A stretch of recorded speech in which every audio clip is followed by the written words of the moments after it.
So hey guys, I am Jaya. And जैसे मैंने अपनी क्लास में की स्टोरी बताई दी है एंड आप लोगों ने भी देखा भी होगा, आज आई हूँ नेक्स्ट वीडियो के साथ। एंड ये वीडियो लिटरली आप लोग के लिए बहुत ज़्यादा हेल्पफुल होगा ना। How I score the 94 in IT. बस 2 दिन पढ़ के भाई मैंने 2-3 दिन पढ़ के आईटी में 94 कैसे स्कोर कर गया, how it is possible. So start करते हैं। एंड सबसे पहले तो देखो, मैंने जैसा कि बताया था मैं पूरे साल बस साइंस, एसएसटी एंड हिंदी वगैरह यही सब पढ़ती रह गई थी। मैंने आईटी छुआ भी नहीं था, लिटरली मैंने आईटी नहीं छुआ था भाई।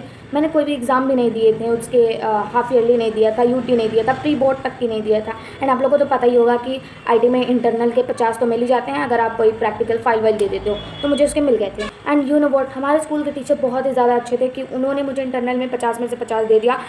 अब मैंने कोई पेपर तो दिया नहीं था, मैं और मेरी फ्रेंड दोनों ने पेपर दिया नहीं था पूरे साल कोई भी। हम लोग डर गए थे कि हमको इंटरनल के 50 में से 50 मिलेंगे भी या नहीं। हमने फ़ाइल तो दे दी थी भाई, फ़ाइल जो बनवाते हैं स्कूल वगैरह में वो तो दे दी थी। अब बस 50 नंबर हमें चाहिए थे इंटरनल के, तो मेरे को लगा सर अब देंगे नहीं क्योंकि हमने कोई भी एग्ज़ाम नहीं दिए थे। बट लिटरली उन्होंने दे दिया भाई लास्ट मोमेंट पे, मतलब जब हमारे प्री बोर्ड्स हो गए थे और छुट्टी होने वाली थी, तो भाई लास्ट डे पे हम लोग गए थे सर के पास। मैंने उन्हें एप्लीकेशन दे दिया कि सर पहले एग्ज़ाम में यूटी में बीमार पड़ गई थी, हाफ ईयरली में मेरी दीदी का सगाई था एंड समथिंग कुछ कोई ना कोई फंक्शन पड़ ही जाता था, मैंने वही लिख दिया था। एंड यही हुआ भी था यार, पता नहीं क्यों जब आईटी का पेपर होता था तभी हमारे यहाँ कोई फंक्शन पड़ जाता था या मैं बीमार हो जाती थी, यही होता था। और मैंने पढ़ा भी नहीं था देखो। एंड सो ऑफकोर्स मैं क्यों नहीं देने जाऊँगी। तो एंड हमने एप्लीकेशन तो दे दिया। असर ने बोल दिया भाई कि तुम लोग मतलब जो अभी जनवरी में छुट्टी हुई है उसमें स्कूल आके अपना ओरल टेस्ट दे देना। अब भाई मेरी फट गई वहीं पे, भाई मैंने कुछ पढ़ा ही नहीं था पूरे साल, तो मैं टेस्ट कैसे दूंगी। तो मैंने कहा ठीक है सर दे देंगे, कोई बात नहीं। एंड मैं जब घर आई वहाँ से फिर मैंने आईटी रगड़ना चालू कर दिया। आईटी को मैंने पढ़ा, बट मेरी फ्रेंड उसने आईटी अभी भी नहीं पढ़ा। कहीं अरे भाई आईटी में तो 8 दिन की छुट्टी है, उसी में पढ़ लूँगी। मैंने कहा चलो ठीक है मैं भी पढ़ लूँगी, फिर मैंने आईटी छोड़ दिया। वरना मैं जनवरी में आईटी थोड़ा बहुत पढ़ रही थी। मैंने एक दीदी से पूछा भी था कि आईटी कैसे पढ़ना है, तो उन्होंने बोला कि एक साइट है एनसीईआरटी का पूरा मिल जाता है आईटी का। भाई उसकी बुक नहीं आती एनसीईआरटी की, बट साइट पे मिलता है। एंड उन्होंने एक चैनल भी बता दिया था, मतलब जहाँ से पढ़ना था।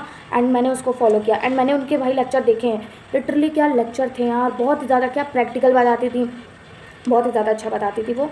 एंड यू नो फिर मैंने उन्हीं से पढ़ा एंड मैं उनके लेक्चर देखती गई। लेक्चर देख मैंने नोट्स अभी तक नहीं बनाए थे। एंड नोट्स आप लोग बनाना भी मत यार, बेकार होता है। बस वही बुक लो और उसी में पूरा अंडरलाइन करते जाओ। ज़्यादा बहुत वर्ड्स अलग रहते हैं बट देखो वो सेम ही रहता है कंटेंट पूरा। एंड बहुत से लोग बोलते हैं कि आईटी में स्टेप्स नहीं आते हैं, मतलब स्टेप्स लिखने वाले क्वेश्चंस नहीं आते। हाँ ऐसा नहीं आता, हमारे वाले पेपर में भी स्टेप्स लिखने को नहीं आता, बट स्टेप्स के अंदर से एमसीक्यू में ज़रूर आता है। तो भाई स्टेप को मिस मत करना कि स्टेप्स वाले क्वेश्चन को पढ़ा ही नहीं है एंड फिर वहाँ पे गए देखा एमसीक्यू में तुम्हें पूरे स्टेप्स वाले क्वेश्चन ही मिलेंगे।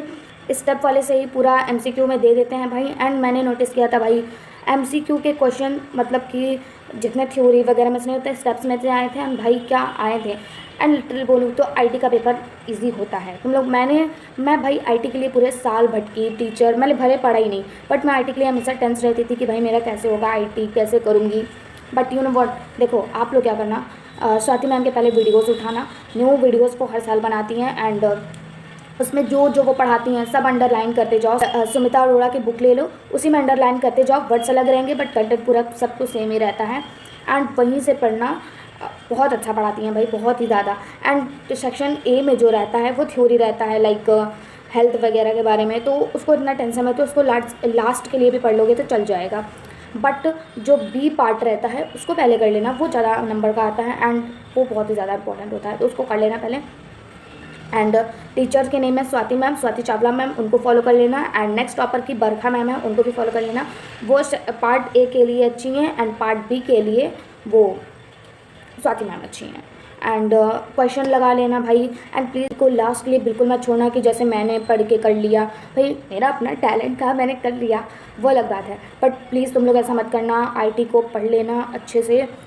बस नोट्स अपना वही लेक्चर देखो, नोट्स अपना बना लो बुक में। Is enough for the IT का पेपर बहुत ही ज़्यादा हाई लेवल का नहीं होता, डिफ़िकल्ट नहीं होता, ईजी पेपर होता है, बहुत ईजी पेपर होता है लिटरली। एंड मैंने भी भाई उन 2 दिनों यही किया था, मैंने पूरे साल आईटी नहीं पढ़ा। मैं फाइनल पेपर के 3 दिन पहले उठाई आईटी एंड भाई क्या रगड़ना चालू किया।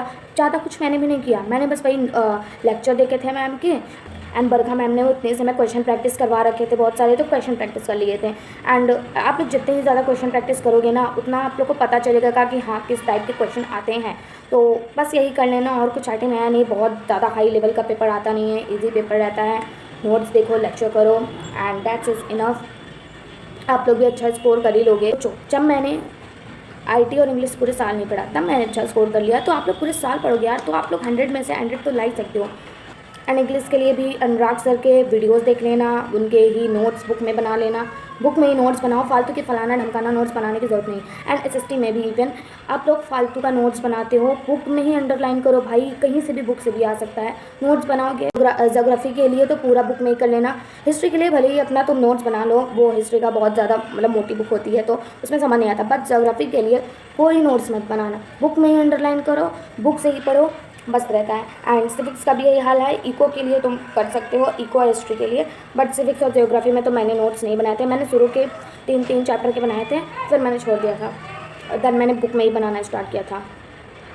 एंड दैट्स यही सब मैंने किया था। एंड इसके बावजूद मैंने अच्छा स्कोर कर ले लिया। और अगर मैं कंसिस्टेंट रहती, मैं रोज़ पढ़ती ना, तो मेरे बहुत अच्छे नंबर आते, बहुत ही ज़्यादा 90 तो पार ही हो जाते। बट मेरी कंसिस्टेंसी टूटी, जिसकी वजह से मेरे मार्क्स थोड़े डाउन हो गए। एंड सो यही की थी मैंने मिस्टेक अपनी ज़िंदगी के, अपने 10th की ज़िंदगी में। प्लीज़ कंसिस्टेंट रहना। आप लोगों ने वो सुना होगा ना, but consistency is the key of the success, and that's true. ये बिल्कुल सही बात है भाई, कंसिस्टेंट रहोगे तो सब कुछ अच्छी बात है। मोटिवेशन एक अलग बात है एंड डिसिप्लिन एक अलग बात है, भले वो मैं अपने ऊपर अप्लाई ना करूँ, बट अपने जूनियर्स को यही बोलूँगी कि भाई कंसिस्टेंट रहो, अच्छे से पढ़ो। तब तक मिलता है नेक्स्ट वीडियो में, बाय।